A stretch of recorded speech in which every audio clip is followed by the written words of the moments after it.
Muita gente se depara quando vai pagar um boleto atrasado ou mesmo vai fazer um contrato, por exemplo, de aluguel, com a seguinte dúvida: qual a multa que deve ser aplicada? E quais são os juros? São diversos os índices e diversas as interpretações para o uso deles.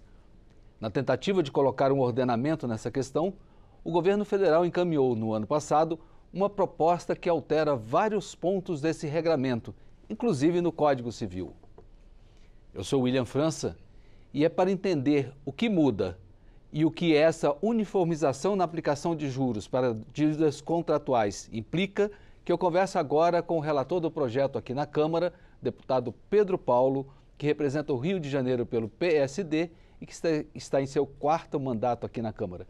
Deputado, seja bem-vindo ao Palavra Aberta. Muito obrigado, William. Prazer estar no Palavra Aberta mais uma vez. Tá bem. É um tema aparentemente complicado, mas ele está no nosso cotidiano, né? Toda hora a gente vai se esbarrar nessas questões. Ajuda a traduzir um pouquinho o que é essa mudança e o que ela impacta para a gente. Isso para a gente ter uma ideia, William. Passou um pouco sem tanta discussão disso, parece que é um projeto pouco importante, mas só para a gente ter uma noção de quantidade, no STJ, a estimativa que se tem de contratos que são judicializados, contrato entre pessoas, né, instituições, onde a correção monetária ou os juros de mora não estão previamente acordados no contrato, passam de 6 milhões de processos. Então, esse projeto que nós aprovamos agora, que deve ser certamente sancionado pelo presidente da República, vai impactar no âmbito judiciário, fora aqueles que não estão em discussão judicial, cerca de 6 milhões de processos. Processos que, muitas vezes, essa falta da definição da correção monetária e dos juros significa quase que uma agiotagem no estabelecimento de um indicador, por exemplo, uma Selic de 1%, e que, muitas vezes, esse custo ele é muito impactado pela inflação, pelo tamanho da Selic. E olha o que significa na vida de alguém que está devendo, né? Você ter um juros abusivo, você ter uma mora que se sobrepõe à inflação, o que isso afeta, por exemplo, para que devedores fiquem sufocados e não consigam voltar para o mercado consumidor. Isso impacta a economia, isso impacta a vida das pessoas. Vira uma bola de neve às vezes, né? Quase todo mundo já passou na vida por momentos de dívida, e dívida que dificulta pagar o seu aluguel, pagar a escola dos seus filhos, colocar comida na geladeira, e isso gera tensão para as famílias, para as pessoas, né? Então, eu acredito que essa uniformização vai ser muito bem-vinda. O governo acerta em encaminhar essa proposta de ter um padrão, né, para que você possa, na falta se não for acordado entre as duas partes. Porque o projeto tem uma questão inteligente que eu acredito que foi bem-vinda, que ela respeita o contrato entre as partes, o que é acordado entre as partes. Por exemplo, se eu estou, o meu contrato do condomínio, tá? Eu defini que a correção é o IGPDI, que é lá o indicador feito pela Getúlio Vargas e que pode ele capturar melhor a correção dos contratos imobiliários, né, do mercado imobiliário. E não o IPCA, que é o padrão, vale o IGPDI. Mas na ausência daquele contrato de condomínio, de qualquer correção da inflação, vai valer o IPCA. Essa é a nova regra. A nova regra. E na questão dos juros, você pode, por exemplo, colocar, no caso na inadimplência do condomínio, os juros vai ser 1%, 2%, 10%, e se não continuar não pagando, a correção desses juros vai ser Selic, não tem problema nenhum. Quando estiver acordado, vai valer o que está, vai valer o contrato. Quando não estiver, a correção IPCA, e os juros é a Selic menos IPCA, para você pegar os juros puro mais a correção. Então, isso tira a inflação, na verdade. Você tira a inflação para poder botar os juros puro e a correção monetária, e isso não se somar, né? Porque tinha uma discussão anteriormente no Supremo, quando antigamente se usava a TR, que a TR continha os juros e inflação, e depois você também jogava inflação, então você acabava botando um adicional de correção em juros abusivo principalmente para quem está devendo. Então,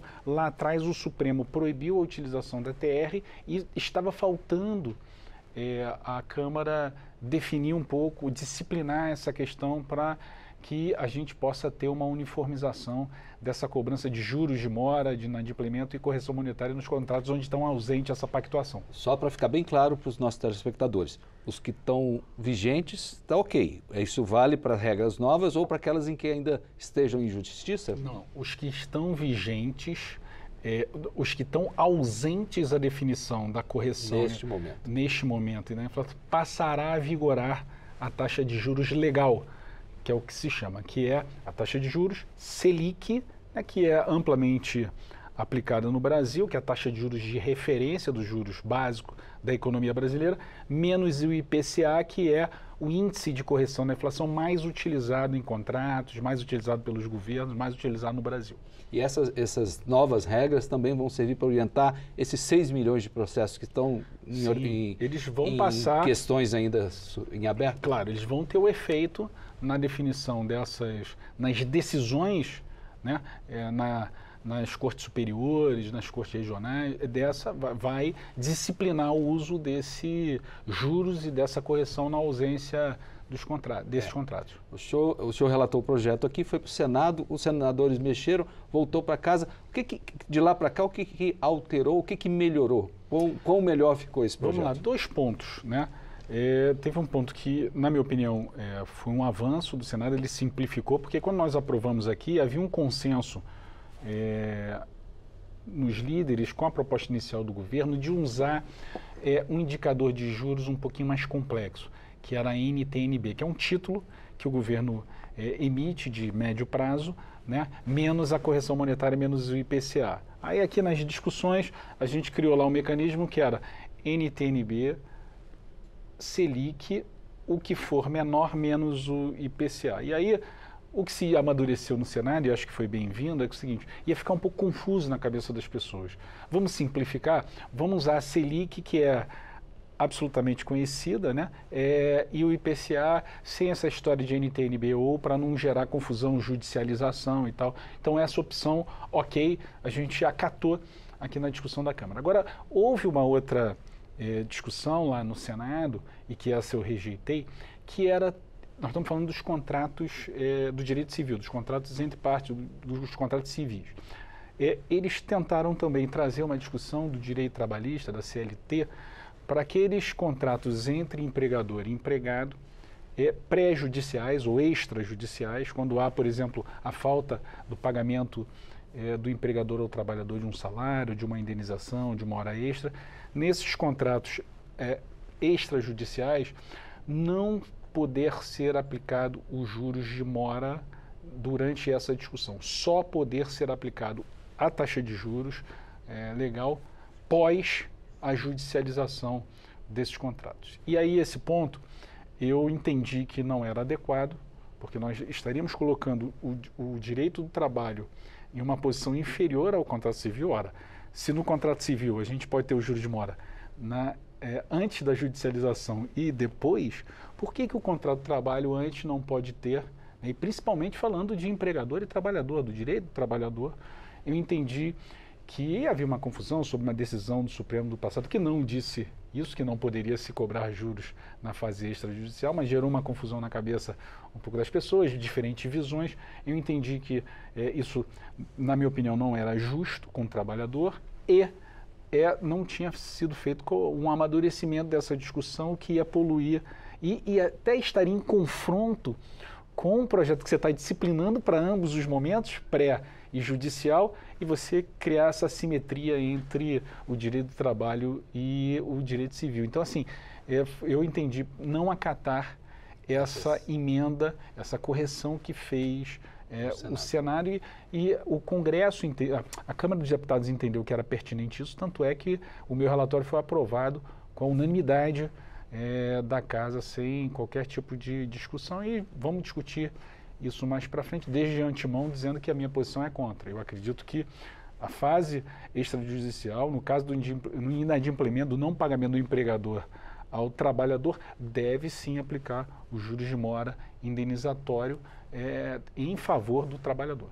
Tá certo. Nosso tempo já está esgotado, mas uma última questão. O seu projeto, o projeto que o senhor relatou, também fala que o Banco Central vai criar uma calculadora para facilitar a vida do cidadão. Sim, é igual você ter uma calculadora TR, porque, por exemplo, a gente fala de taxa de juros legal, mas como é que eu faço essa conta Selic menos IPCA? Como é que eu aplico ela mês a mês? Como é que eu aplico ela diariamente? Uma calculadorazinha ali no Banco Central, um sisteminha que possa ser replicado e tal, para facilitar a vida das pessoas, né? Então, assim, essa obrigatoriedade é importante, porque senão ninguém faz, né? Você coloca ali na lei, o Banco Central tem o tempo correto. E aí, por exemplo, às vezes uma perícia judicial, o juiz para tomar a decisão, a calculadora vai facilitar. É um lugar oficial onde as pessoas vão saber que aquele cálculo está certo e pode ser utilizado. Eu acho que isso gera segurança para ambas as partes. Muito obrigado pela sua participação aqui. Sucesso por essa conquista nessa relatoria. Obrigado, William. Obrigado a vocês. Quer saber mais detalhes sobre o projeto de lei 6.233 de 2023, este sobre o qual conversamos aqui? Acesse nosso portal na internet, câmara.leg.br e também nossas redes sociais. Para rever e compartilhar essa entrevista, busque o canal da Câmara no YouTube. Muito obrigado por sua atenção.